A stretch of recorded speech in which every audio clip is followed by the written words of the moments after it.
obviously our thoughts continue to be with the family of Freddie Gray. Understandably, they want answers. And DOJ has opened an investigation. It is working with local law enforcement to find out exactly what happened, and I think there should be full transparency and accountability. The death of George Floyd on the streets of Minneapolis was a grave tragedy. It should never have happened. It has filled Americans all over the country with horror, anger, and grief. Yesterday, I spoke to George's family and expressed the sorrow of our entire nation for their loss. I stand before you as a friend and ally to every American seeking justice and peace, and I stand before you in firm opposition to anyone exploiting this tragedy to loot, rob, attack, and menace. Healing, not hatred, justice, not chaos, are the mission at hand. This is not good for police. We have to own up to the fact that occasionally there are going to be problems here, just as there are in every other occupation. There are some bad politicians who are corrupt. There are folks in the business community or on Wall Street who don't do the right thing. Well, there's some police who aren't doing the right thing. The police officers involved in this incident have been fired from their jobs. One officer has already been arrested and charged with murder. State and federal authorities are carrying out an investigation to see what further charges may be warranted, including against, sadly, the other three. In addition, my administration has opened a civil rights investigation, and I have asked the Attorney General and the Justice Department to expedite it. My thoughts are with the police officers who were injured in last night's disturbances. It underscores that that's a tough job, and we have to keep that in mind. And my hope is that they can heal and get back to work as soon as possible. We support the overwhelming majority of police officers who are incredible in every way and devoted public servants. They keep our cities safe, protect our communities from gangs and drugs, and risk their own lives for us every day.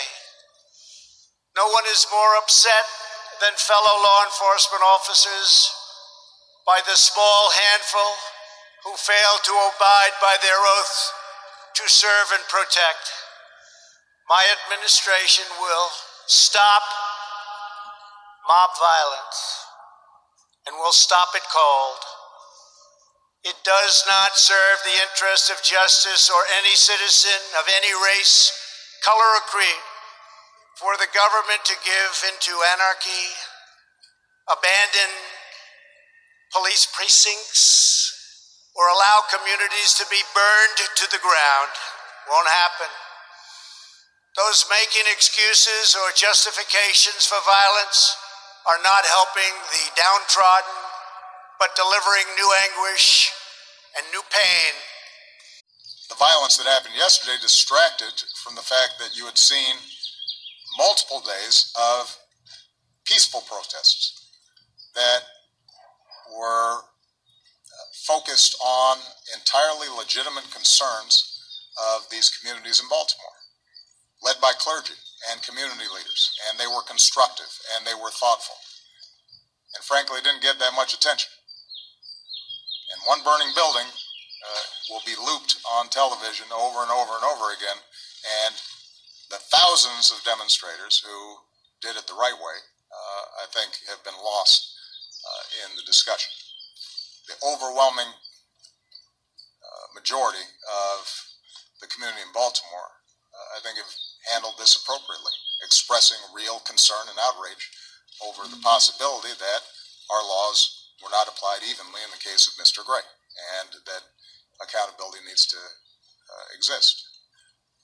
And I think we have to give them credit. My understanding is you've got some of the same organizers now going back into these communities to try to clean up in the aftermath of a handful of protesters, a handful of criminals and thugs who tore up the place.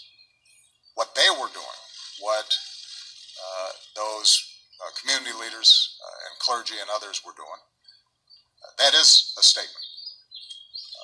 That's the kind of organizing that needs to take place if we're going to tackle this problem, and they deserve credit for it, and we should be lifting them up.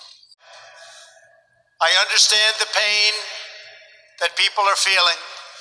We support the right of peaceful protesters, and we hear their pleas. But what we are now seeing on the streets of our cities has nothing to do with justice or with peace. The memory of George Floyd is being dishonored by rioters, looters, and anarchists. The violence and vandalism is being led by Antifa and other radical left-wing groups who are terrorizing the innocent, destroying jobs, hurting businesses, and burning down buildings. The main victims of this horrible, horrible situations are the citizens who live in these once lovely communities. The mobs are devastating the life's work of good people and destroying their dreams. Right now, America needs creation, not destruction.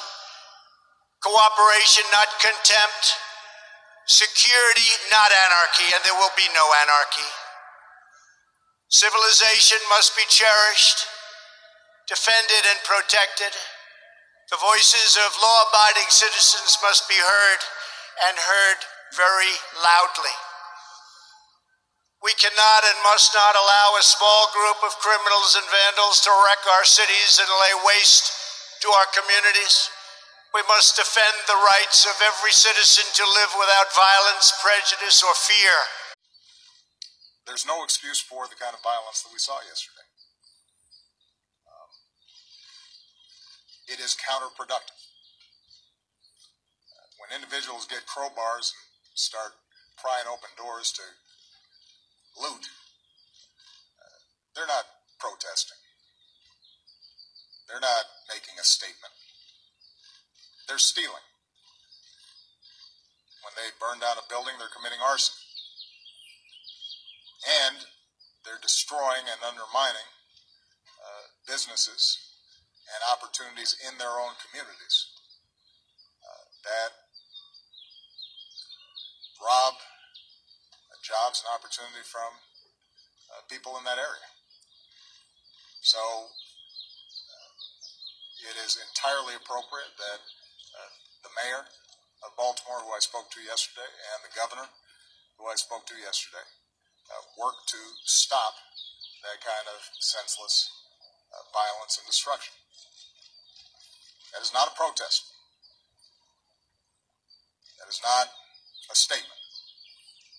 It's people, a handful of people taking advantage of a situation for their own purposes, and they need to be treated as criminals. We must forge a partnership with community leaders, local law enforcement, and the faith community to restore hope. Radical left criminals, thugs, and others,